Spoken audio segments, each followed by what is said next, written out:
إن الحمد لله نحمده ونستعينه ونستغفره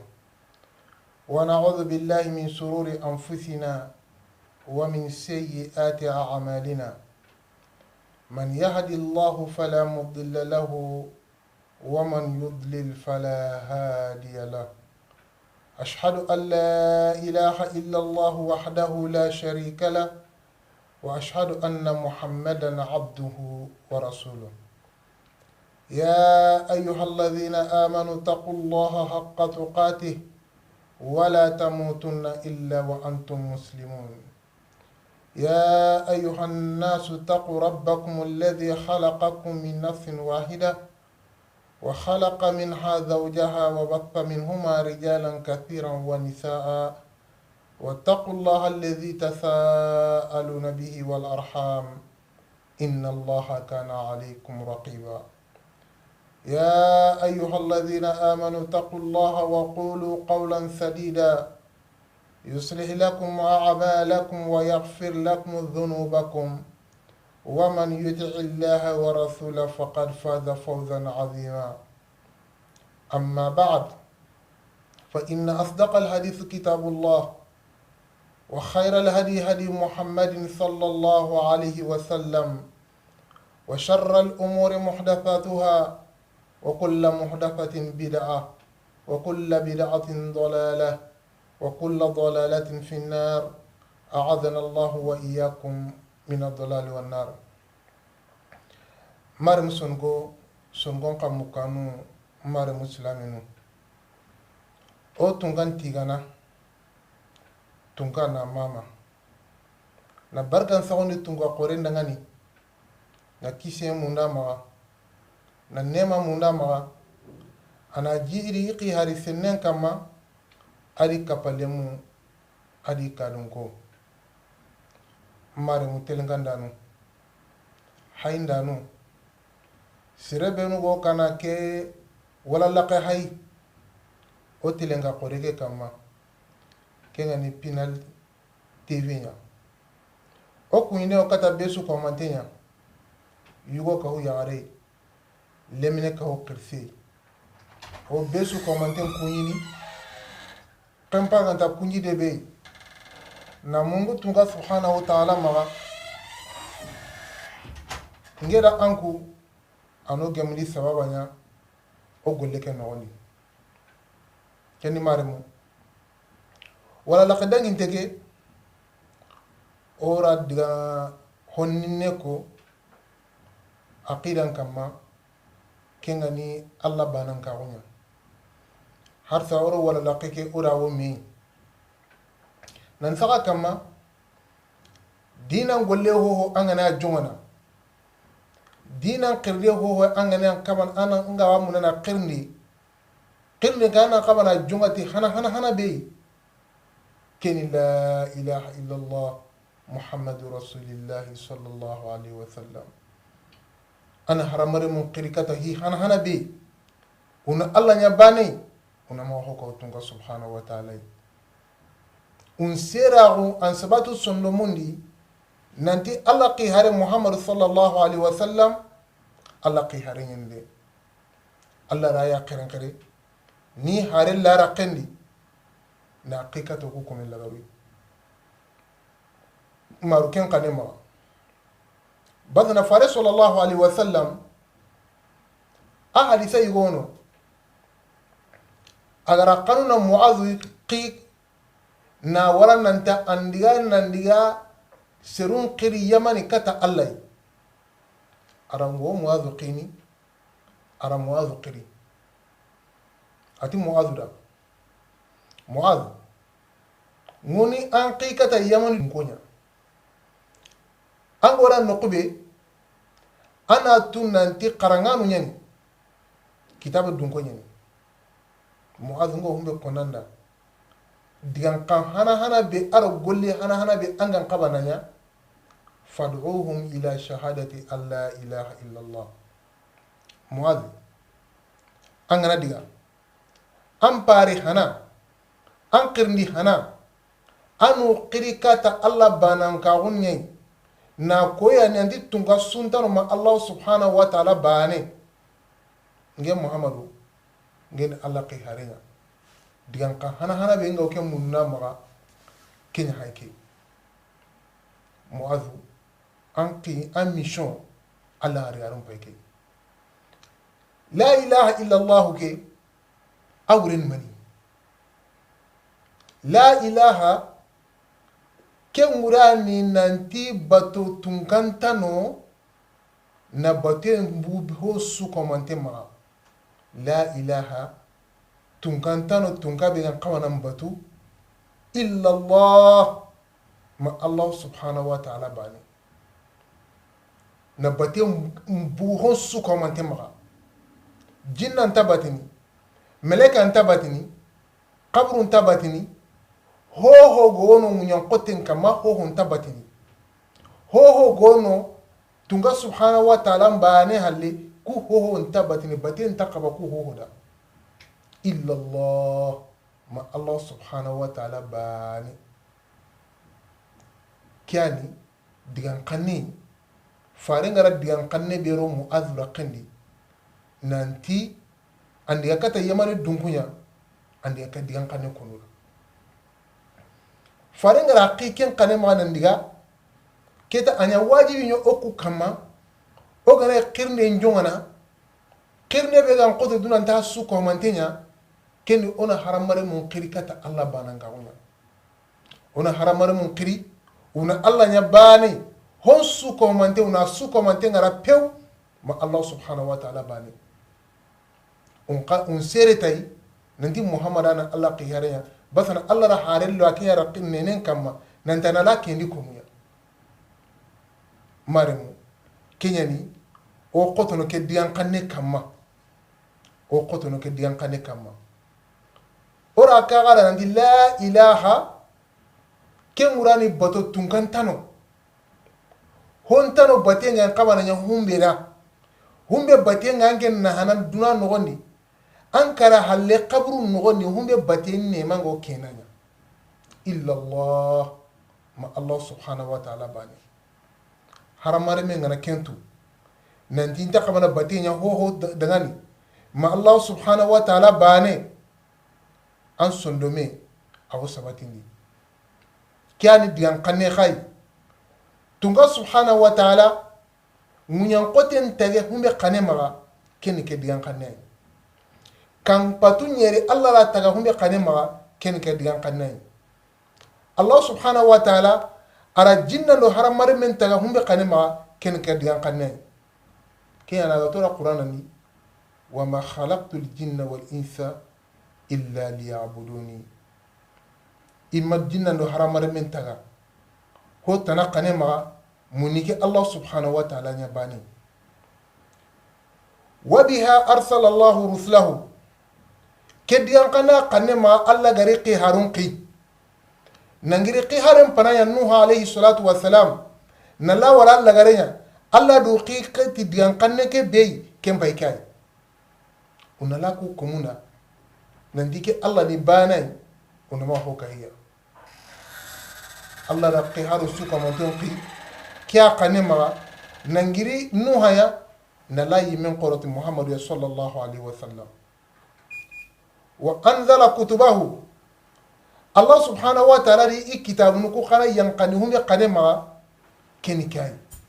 kitabe ho ga yanqabaka kamundi kitabe ho gari nalikini faran alayhi salatu wassalam nan same faran kane nangiri nuhay nala yimen qorati faran kitabe ho ga yanqa asuko mantin yanqati ke digan kane na sabatini kendi ke digan kane digan kambuchun he Allah gari shari'anu be tagundi arusu ko manten tagundi na ke diyan kanna sabatindi Allah subhanahu wa ta'ala ona diyan kanen telinga ago humbe konara suratul anbiya inogodi atura qamro Allah subhanahu wa ta'ala ti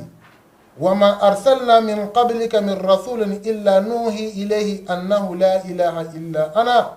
fa'buduni ati Muhammad sallallahu alaihi wasallam maqi hare ho qinan samanken kane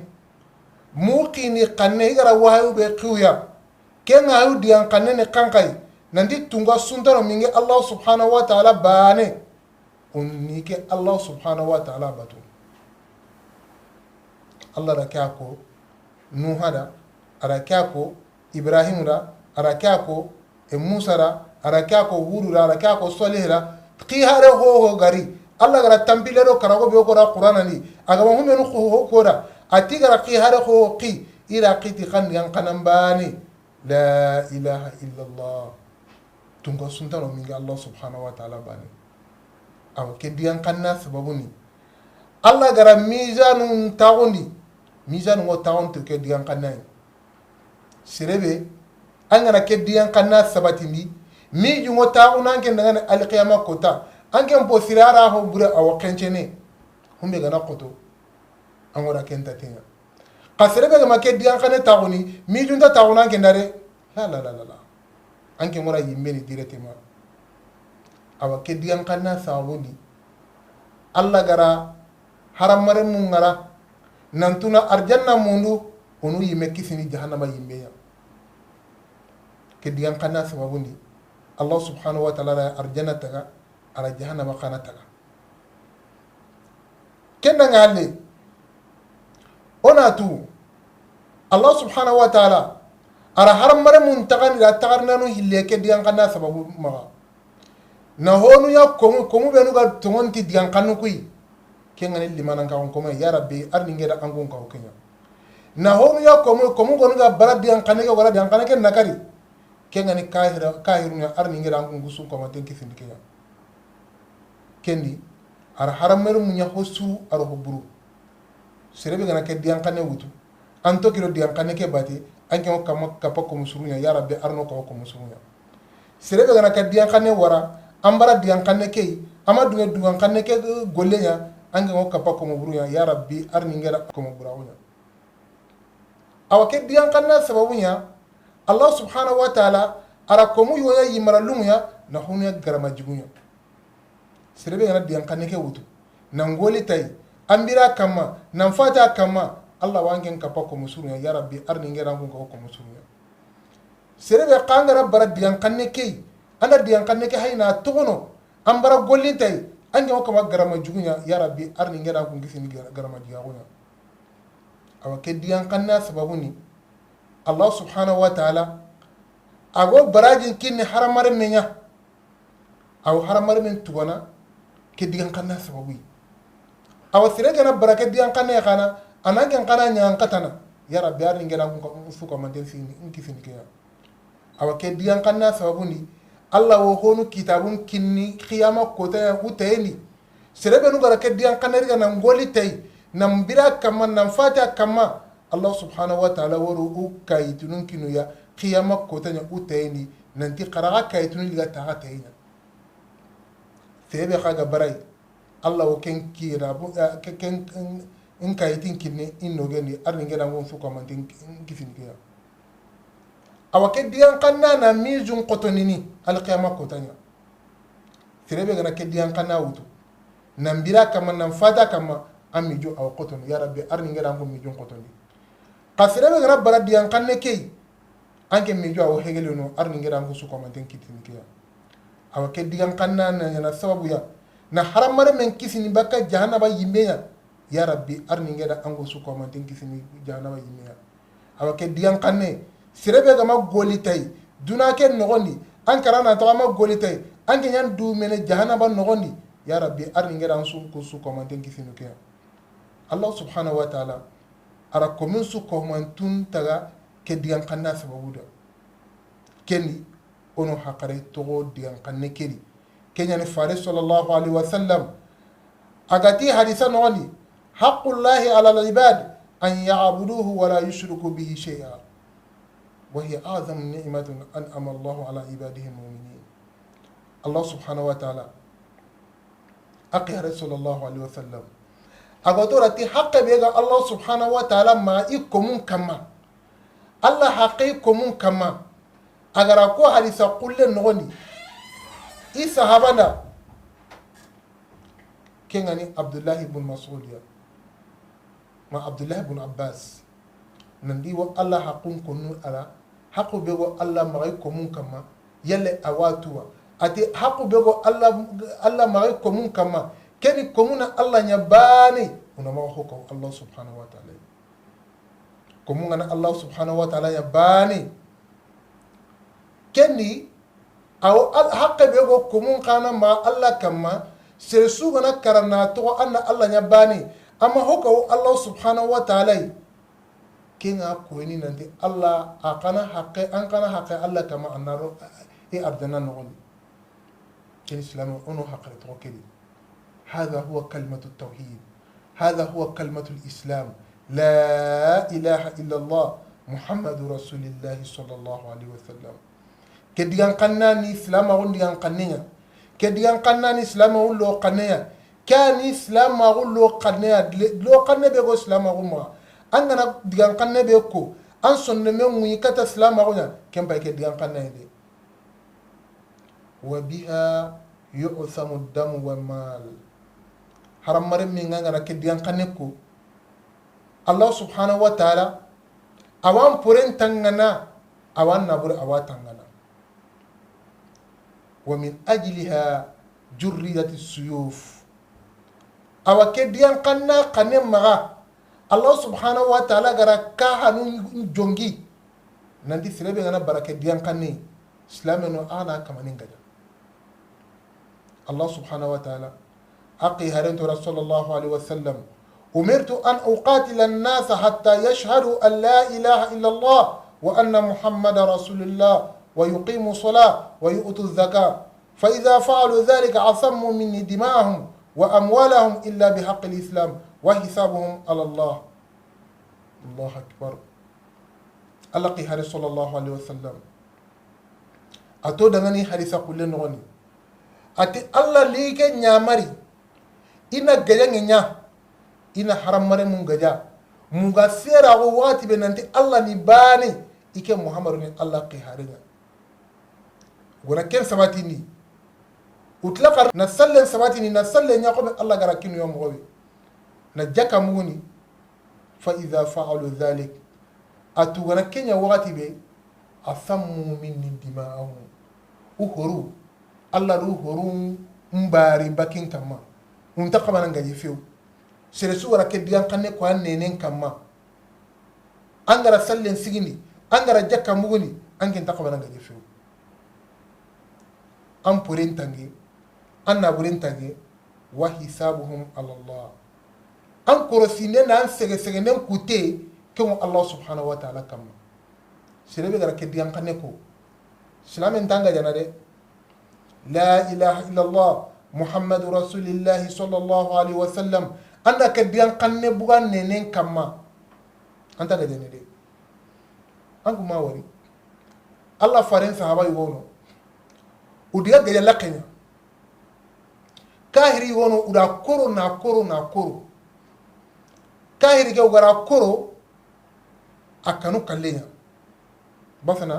وديا جل لقينا أما ديا قنّي كوني anga kore wakati bi aga kiye keda nande wa munana kari ati la ilaha illallah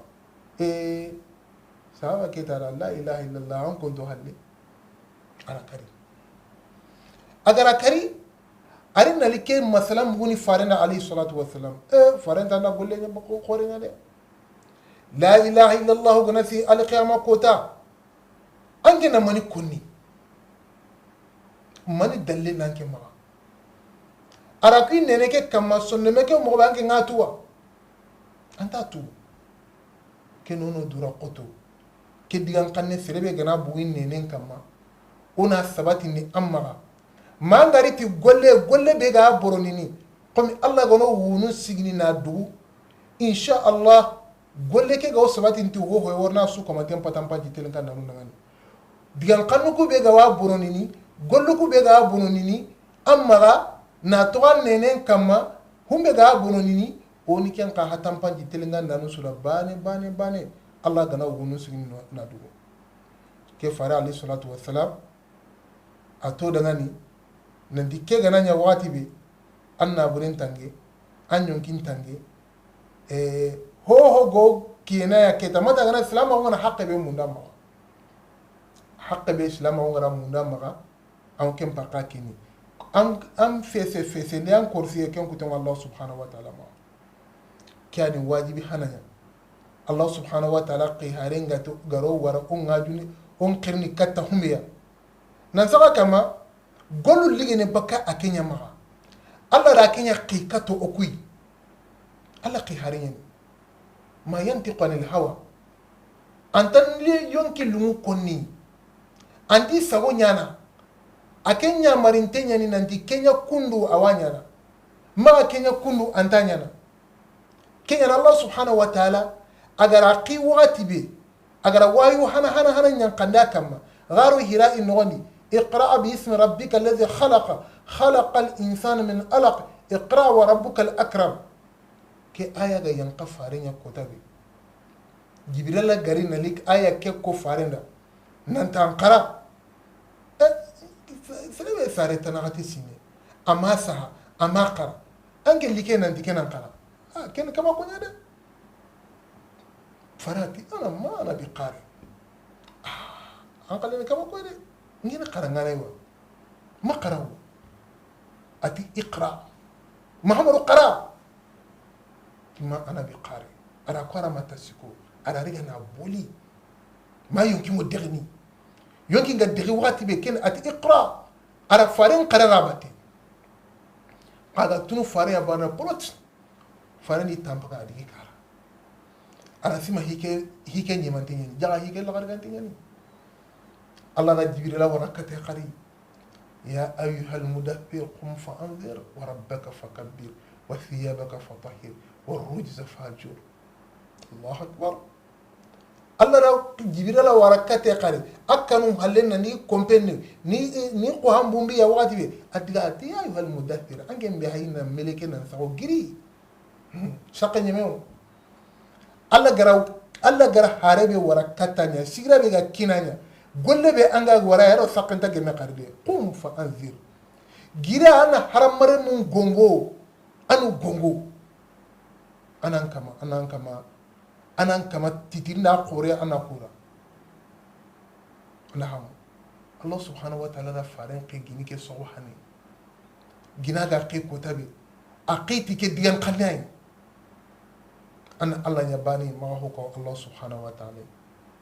faren ka tereke diyan kanne kama ara Allah nya bani faren da sino tamiro ho be nya makka ara ni ho honta faren kama wajibinya ferun qirikata Allah subhanahu wa ta'ala anna Allah banan ka on konura ugana ken sabati wo kishin ken faren tin wati subhanahu wa ta'ala qul la ilaha illa Allah tuflihun ho tana makona gara qara Allah nya bani aho kishini faren ne sahabanu qarawun dike digan kannay